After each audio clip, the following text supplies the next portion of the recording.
Hi everyone, my name is Jessica Barnett. I'm an MSN student with a Rural Health Family Nurse Practitioner concentration.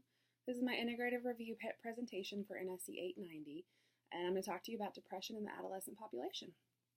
First of all, I'm going to discuss the importance of the problem. About 3 million or 12.5% of children from 12 to 18 experience an episode of depression in 2015. There's evidence that untreated depression can lead to suicide, which is the third most common cause of death in this age group. Only about half are diagnosed and even fewer are treated. According to Healthy People 2020, there is a national objective to increase the number of screening that happen for adolescents in the primary care setting. Family nurse practitioners see a large number of adolescents for sick and well visits, and this is a great opportunity to perform screenings. In order to explore the problem, I performed a literature review. The intervention of interest is CBT, or cognitive behavioral therapy, and its effects on depression symptoms. I found 2 studies appropriate for this problem. Both were randomized controlled trials. They both involve CBT for the intervention. So the first study I looked at was Richardson et al. It's a randomized controlled trial to determine the effects of the road intervention, also known as reaching out to adolescents in distress. There were 101 adolescents recruited from local clinics. They screened them with a PHQ-9 questionnaire, which assesses depression symptoms. So the intervention involved children and their parent and developmentally appropriate material. So the family was able to choose from CBT, an antidepressant medication, or both. CBT involved 2 4-session modules. Adolescents were followed up every 1 to 2 weeks and parents monthly to assess adherence to the program and response to treatment. On the other hand, the control group received usual care as well as a letter summarizing the results of the screening test and encouraging follow-up from their care provider. So here's some findings. 38% of the intervention group received CBT, 4% antidepressants, and 54% received both. So in the intervention group, the CDR-SR, their score mean decreased as opposed to the control group that decreased even less. In regression models, the intervention group had a 9.4 greater decrease in mean from baseline than the control group. The intervention group was also more likely to have remission from symptoms at 6 months. Regarding the satisfaction of care, the intervention group was more likely to be moderately to very satisfied at 6 months, but not at 12 months. The second study I looked at was a randomized controlled trial by Duong et al. To determine the effectiveness of a cognitive behavioral therapy program called Positive Thoughts and Actions, or PTA, on depression symptoms in adolescents. So 127th and 8th grade students were recruited from Seattle schools. They were identified to be at increased risk for depression, had a score of at least 14 on the Moods and Feelings questionnaire.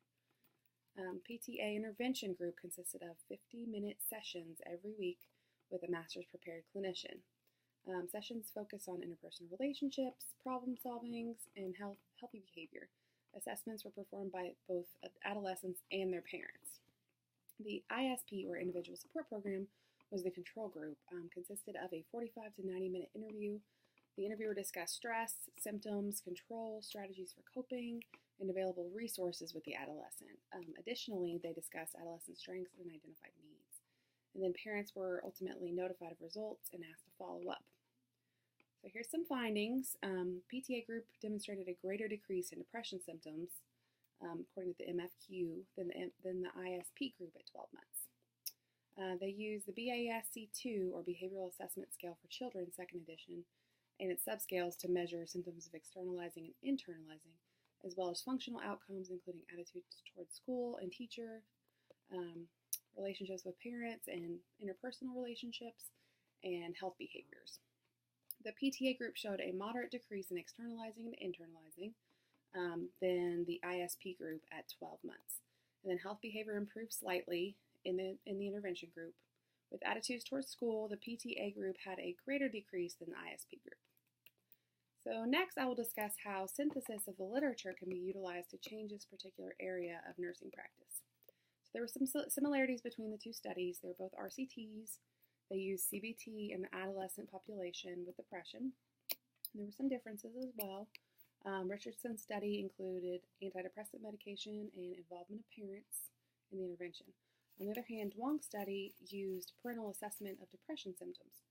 Additionally, there were different scales and questionnaires for each study used. So there were some gaps in the literature on the topic of depression in adolescents. So research is really needed to identify the barriers that prevent adolescents from seeking mental health care. And that includes availability of resources and trained providers. Research is also needed on the effectiveness of depression screening tools by adolescents. Also, there is a lack of research on cognitive behavioral therapy used by nurse practitioners in the primary care setting. So regarding nursing practice, both studies demonstrated some knowledge. Richardson's study demonstrates the importance of engaging youth and their parents in depression symptoms and treatment.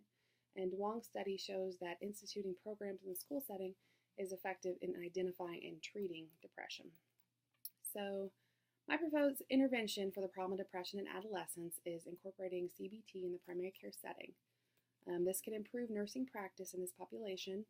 Researchers have found that CBT is at least as effective as antidepressant medications in improving depression symptoms. There's a pilot study that researchers found benefits in the implementation of CBT in the primary care setting. With the appropriate training and resources, providers would be able to integrate and adopt changes into practice.